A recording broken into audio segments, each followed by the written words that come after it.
이스라엘이 기브와 주위에 군사를 매복하니라.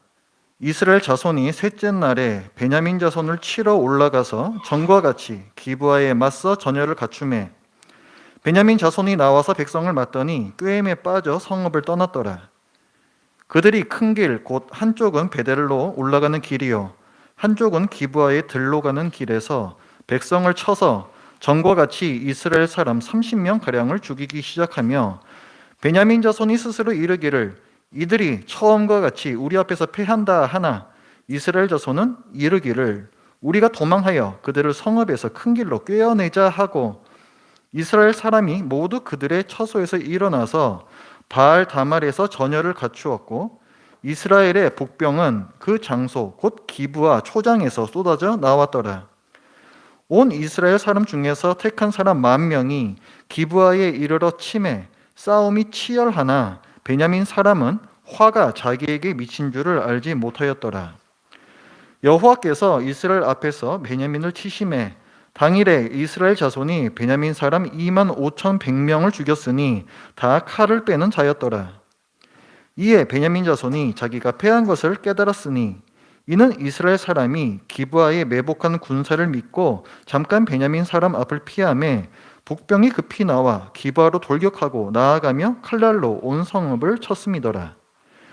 처음에 이스라엘 사람과 복병 사이에 약속하기를 성읍에서 큰 연기같이 솟는 것으로 군호를 삼자 하고 이스라엘 사람은 싸우다가 물러가고 베냐민 사람은 이스라엘 사람 30명가량을 쳐 죽이기를 시작하며 이르기를 이들이 틀림없이 처음 싸움같이 우리에게 패한다 하다가 연기 구름이 기둥같이 성읍 가운데에서 치솟을 때에 베냐민 사람이 뒤를 돌아보매 온 성읍의 연기가 하늘에 닿았고 이스라엘 사람은 돌아서는지라 베냐민 사람들이 화가 자기들에게 미친 것을 보고 심히 놀라 이스라엘 사람 앞에서 몸을 돌려 광야길로 향하였으나 군사가 급히 추격하며 각 성읍에서 나온 자를 그 가운데에서 진멸하니라.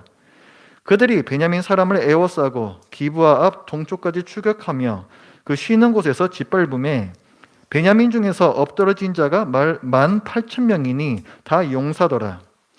그들이 몸을 돌려 광야로 도망하였으나 림몬 바위에 이르는 큰 길에서 이스라엘이 또 5,000명을 이삭줍듯하고 또 급히 그 뒤를 따라 기돔에 이르러 또 2,000명을 죽였으니 이날에 베냐민 사람으로서 칼을 빼는 자가 엎드러진 것이 모두 25,000명이니 다 용사였더라.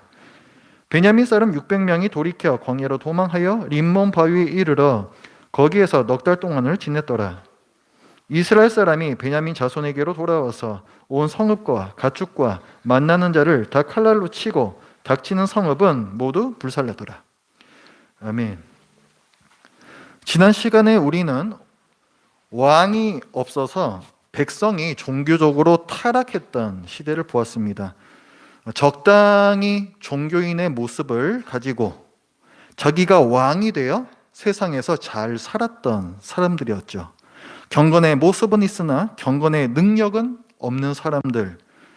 당시의 그 시대의 상황을 잘 드러내는 이야기였습니다.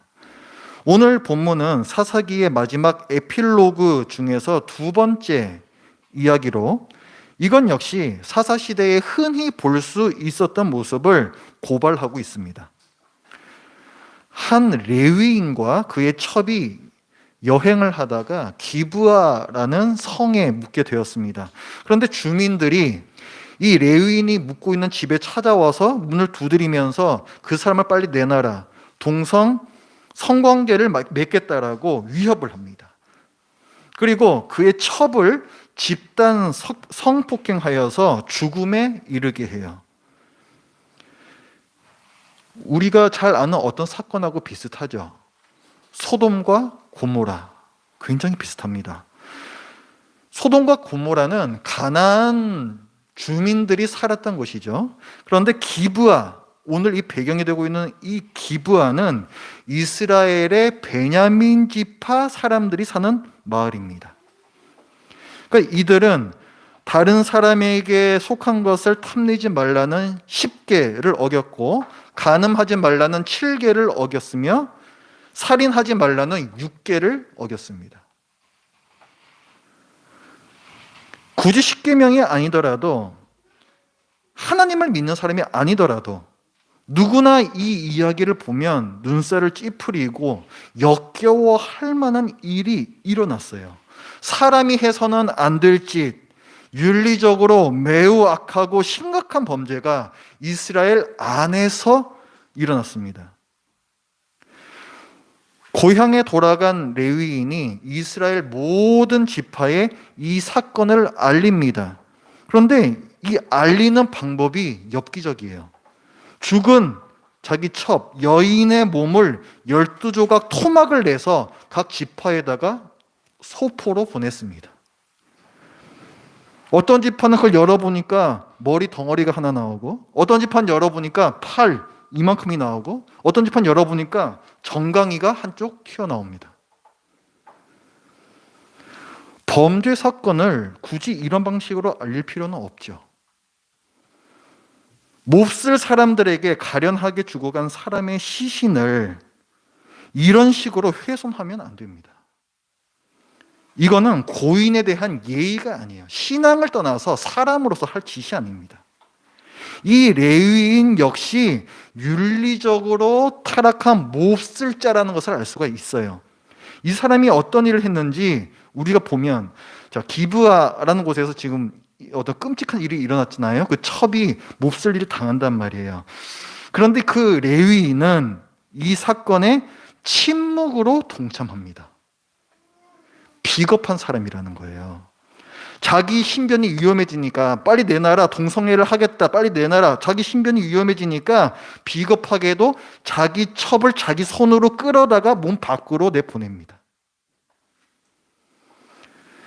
여인이 사람들에게 몹쓸 일을 당하고 있는 밤새도록 그는 한 번도 집 안에서 나오지 않아요. 아침에 일어나서는 자기 첩을, 여인을 찾으려 하지도 않습니다. 그냥 혼자 길을 떠나려고 해요. 근데 나와 보니까 여인이 문간에 죽어 있는 걸 발견했습니다. 자, 여러분, 그 아버지의 집이라는 거 배우셨죠?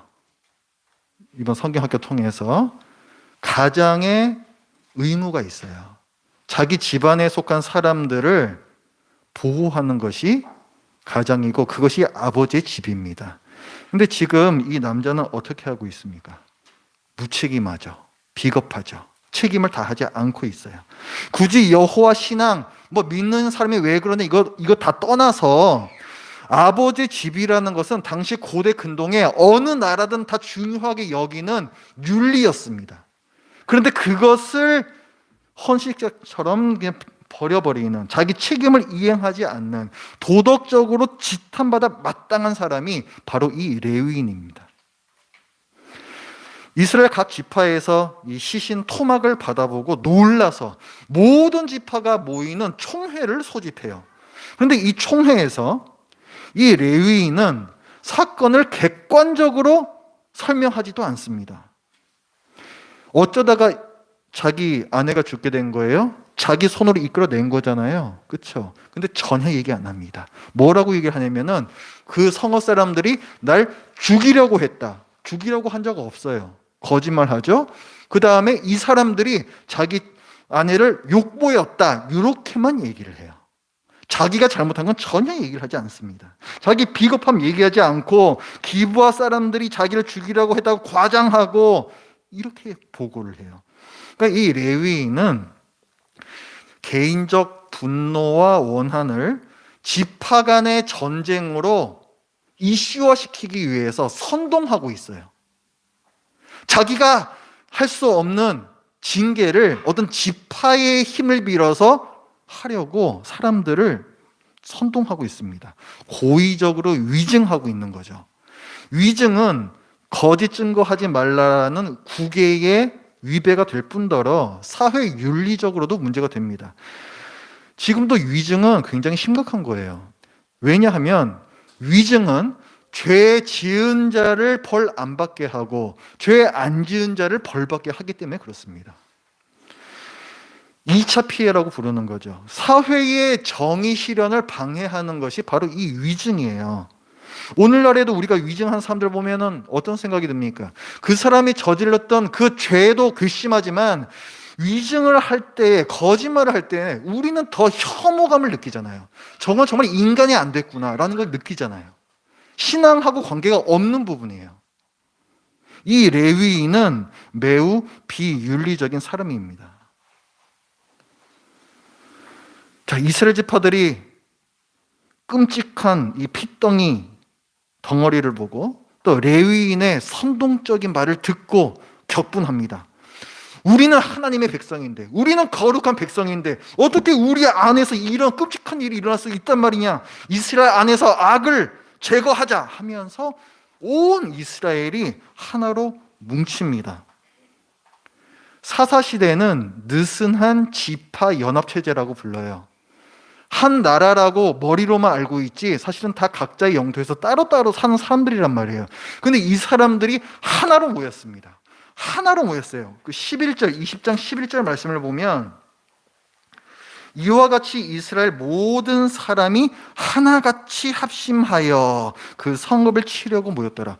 굉장히 흔치 않은 일입니다. 하나로 뭉쳤다는 것은 그만큼 큰 이슈가 된 사건이었다는 거예요.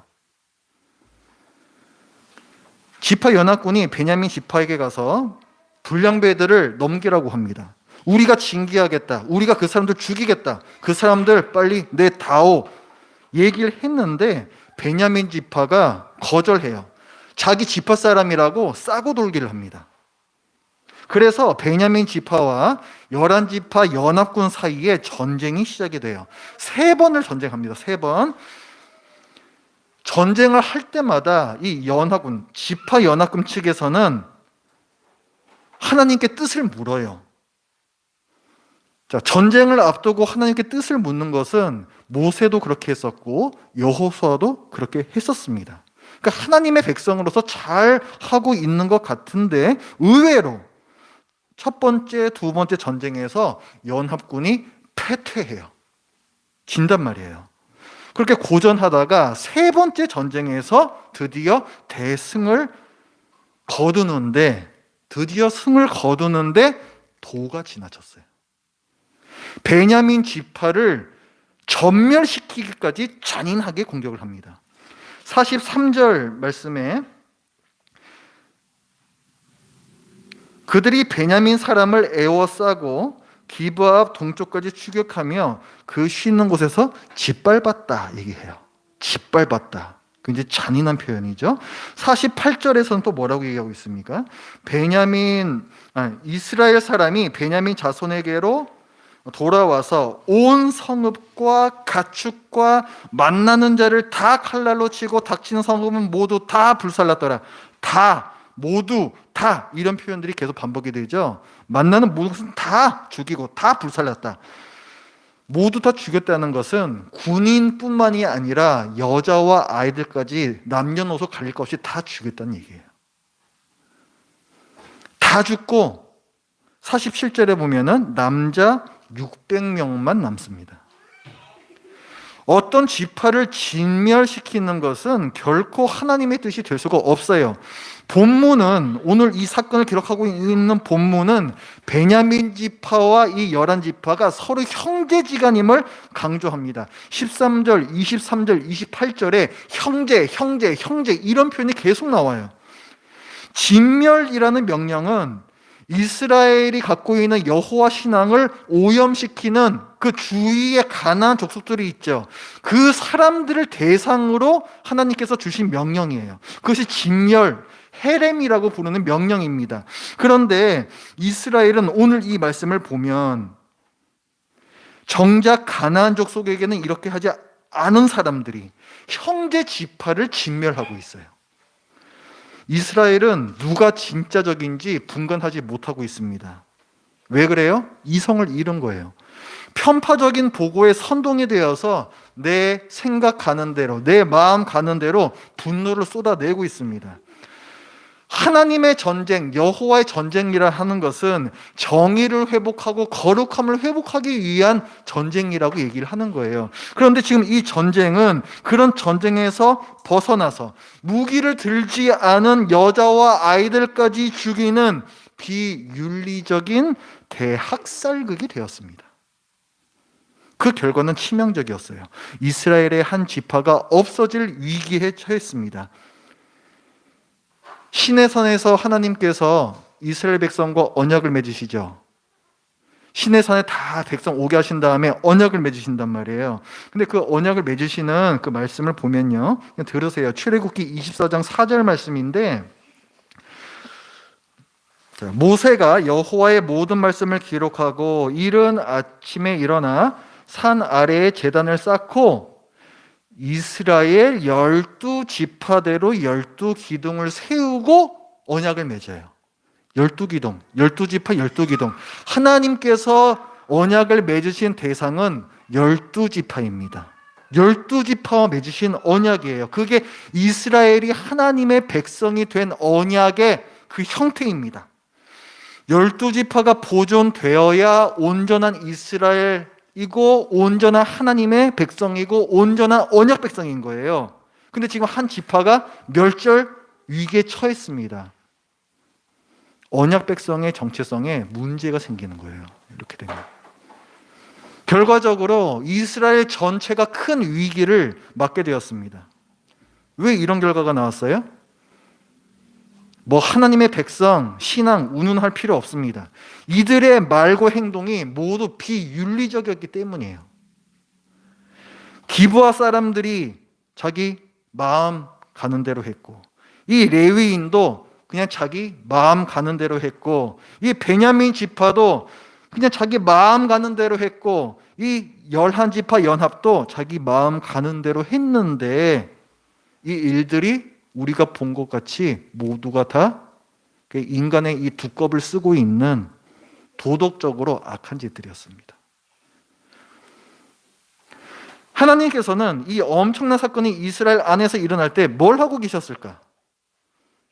심판하고 계셨습니다. 하나님 말씀을 생각하지 않고 자기 생각대로 살기로 이미 마음 굳힌 이스라엘 모든 지파들을 심판하고 계셨습니다. 아니, 그래도 뭐 다른 사람들은 그렇다 치고, 그래도 이 지파 연합군은 첫 번째, 두 번째, 뭐 이런 세 번째 뭐 전쟁을 앞두고 다 하나님의 뜻을 묻지 않았습니까? 이것도요, 하나님께서 뭐라고 말씀하시던 순종하겠습니다 라는 마음으로 묻는 게 아니에요. 이들의 질문을 잘 보면 자기네들이 어떻게 할지 이미 다 결론 내놓고 하나님께 묻고 있습니다. 첫 번째 전쟁을 앞두고 이렇게 물어요. 누가 먼저 올라가서 치리이까? 치는 거는 기정사실이라는 거죠. 자기 마음대로 결정해 놓은 거예요. 두 번째 공격을 앞두고는 이렇게 묻습니다. 한번 졌잖아요. 그래서 또 이렇게 물어요. 내가 다시 나아가서 싸우리이까? 이 문장 자체만 보면은 우리가 이번에도 싸워야 되겠습니까? 말해야 되겠습니까? 이렇게 보일 수가 있죠. 근데 그게 아니에요. 그 문장에 보면 울며 그렇게 묻습니다. 이게 무슨 말이냐면은 하나님을 원망하고 있는 거예요. 하나님 이런 식으로 하시면은 우리 안 싸울 거예요. 이런 말입니다. 나가서 싸우는 건 기정사실이고 왜 우리를 지게 했느냐고 하나님을 원망하는 말이에요. 그게 우리가 나가서 싸워야 되겠습니까? 빈정대면서 하는 말이라고요. 하나님께서는 이런 그들에게 베냐민 지파를 공격하라고 대답을 해 주십니다. 너희가 이미 결정 다 내려놓고 뭘 묻느냐는 거예요. 그냥 그렇게 하라고 내버려 두시는 겁니다. 그 결과는 패배였어요. 이스라엘 지파 연합군이 40만이 갔습니다. 베냐민 지파 2만 5천밖에 안 됐어요. 수적으로 상대가 안 되는데도 베냐민 지파가 이겨요. 뭔 얘기예요? 하나님께서 이기게 해주신 거예요. 베냐민 지파를. 그러니까 하나님께서는 처음부터 이 연합군이 이기게 할 생각이 없으셨습니다. 자기 멋대로 결정하고 행동한 이 지파들의 악행을 하나님께서 징계하신 거예요. 세 번째 전쟁을 앞두고 이 연합군 쪽에서 이번에 다시 하나님께 뜻을 묻는데 이번에는 제대로 형식을 갖춰서 묻습니다. 제사도 드리고 정말 울며 회개하면서 이 겸손한 마음으로 하나님께 여쭤봐요. 그때서야 하나님께서 제대로 대답을 해주십니다. 이번엔 네가 이길 것이다 말씀해 주세요. 그리고 그 말씀대로 연합군이 크게 승리합니다. 35절 말씀을 보면 주어가 여호와께서 이렇게 시작하죠. 여호와께서 그 전쟁을 이기게 해주셨다. 하나님께서 하신 일이었어요. 왜 하나님께서 이번에는 베냐민 지파를 치셨습니까? 그들의 악행을 심판하신 겁니다. 기브아, 자기네 지파에 속한 기브아 사람들이 끔찍한 일을 저질렀는데 이걸 싸고 돌았어요. 하나님께서 심판하셨습니다. 지파 연합군을 도구로 사용하셔서 심판하셨어요. 그런데 지파 연합군이 자기 분노를 쏟아내면서 그 심판의 도를 지나쳤습니다. 그 결과 한 지파가 몰살당할 위기에 처했고 결국은 12지파 모두가 고통을 겪게 되었습니다. 그러니까 지금 이 내전이죠, 내전. 이 내전은 하나님께서 악한 이스라엘을 모두 심판하신 사건입니다. 사사시대는 도덕적으로 타락한 사람들이 가득한 시대였습니다. 내 마음 가는 대로, 내 생각하는 대로 이미 모든 것을 결정 내린 사람들, 선악을 스스로 판단하고 싶어하는 아담과 하와의 후예들. 사사기 순환에는 구원자가 나오는데 오늘 이야기에는 구원자가 없습니다. 자기 잘못을 깨닫는 자도 없고 회개한 자도 없기 때문입니다. 진정으로 하나님의 뜻을 묻는 자도 없어요. 내가 다 결정해 놓고 하나님께 도장 찍어달라고 나아가는 거 소용없습니다. 하나님께서 도장 안 찍어주셔도 여러분은 어차피 그렇게 할 테니까. 견고한 자기 입장을 가지고 있으면 하나님의 뜻을 왜곡하여 받아들이게 됩니다. 잘못된 내 판단을 확신하게 돼요. 그것이 하나님께서 주시는 징계입니다.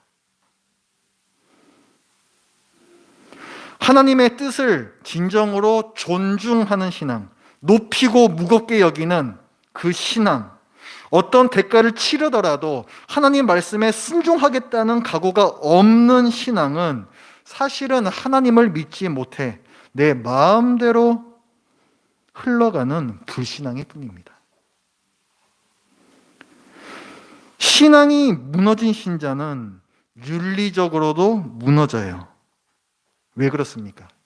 윤리의 뿌리가 하나님의 율법이고 윤리적이고자 하는 마음을 하나님을 경외하는 마음에서 나오기 때문에 그렇습니다. 오늘 이 이야기의 결말은 어떻게 될까요? 자, 지금 베냐민 지파가 멸절당할 위기에 처했잖아요. 언약 백성의 정체성이 흔들릴 위기에 처했잖아요. 어쨌거나 이 사태가 수습이 됩니다. 그런데 그것을 수습하는 방법 역시 또 엽기적이에요. 베냐민 지파가 없어지지 않게 하려고 또 한 번 학살을 저지릅니다. 배우자를 찾아주겠다고 엉뚱한 마을에 가서 사람들 싸그리 죽이고 데려와요. 그것도 모자라서 또 다른 곳에 가서는 여인들을 집단 유괴합니다.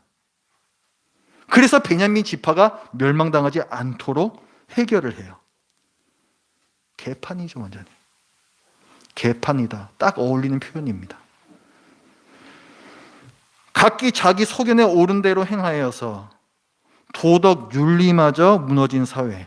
그냥 그때그때만 어떻게든 간신히 넘기는, 윤리고 신앙이고 필요 없이 그냥 지금 이 순간만 넘기면 된다라는 이 땜빵의 연속. 왜 이런 시대가 됐을까요? 오늘 이 이야기의 시작과 끝 19장 1절과 21장 25절에서는 똑같은 말을 반복합니다. 왕이 없으므로. 왕이 없으므로. 사람을 잃고 돈 잃을 수 있습니다. 하지만 그 상황에서도 내가 일관된 기준을 갖고 살면 도덕성까지 잃지는 않아요. 이 일관된 기준과 도덕, 윤리는 신앙에서 나옵니다. 그것이 바로 세상을 이기는 믿음인 거예요. 혹시 우리도 일관성도 가치관도 없이 그저 그때그때만 간신히 땜빵하면서 살고 있지는 않은지, 이것이 왕이 내게 없기 때문은 아닌지, 내 신앙의 뿌리가 잘려있기 때문은 아닌지, 하나님을 내 인생 맡길 정도로 신뢰하지 않으면서 나는 하나님을 믿고 있다고 착각하고 있는 건 아닌지, 하나님께서는 미리 다 결정 내려놓은 나에게 그래 그럼 네 마음대로 살아봐라 하고 계시는데 하나님께서 이렇게 사는 걸 허락하셨다라고 착각하고 있는 건 아닌지, 우리가 이 사사기를 통해서 배워야 할 교훈입니다. 기도하겠습니다. 하나님 아버지, 입에 담기조차 거북스러운 너무나도 혐오스럽고 끔찍한 일이 이스라엘 백성 안에서, 하나님의 백성 안에서 일어났고, 그 누구도 그것에 대해서 스스로의 문제를 깨닫지 못하고 그저 남의 탓만 하면서 선동되어서 내 마음 가는 대로, 내 생각 가는 대로 모든 문제를 해결하려고 했던 이 모습들을 보았습니다. 왕이 없어서 하나님께서 엄연히 왕으로 계시는데 보이지 않는다고, 왕이 없다고 내 마음대로 살아가는 이 모습이 또한 저희들의 모습임을 이 시간에 고백합니다. 하나님 아버지, 저희들에게도 이 자리에 나와 있고 또 이 예배 자리를 저희들이 그 자리는 지키고 있으나 그러나 저희들의 삶에서 이 신앙의 뿌리 깊이 내린 이 윤리가 보이지 않는 이런 위선적인 모습들, 껍데기조차도 멀쩡하지 않은 이런 모습들이 저희들에게 있지 않습니까? 하나님 아버지, 하나님을 경외하는 마음을 저희 갖게 하여 주시옵소서. 하나님을 두려워하게 하여 주시옵소서. 하나님을 두려워하는 그 마음으로 하나님 앞에서 하나님의 백성으로 사는 저희들 되게 하여 주시옵소서. 예수님의 이름으로 기도드립니다. 아멘.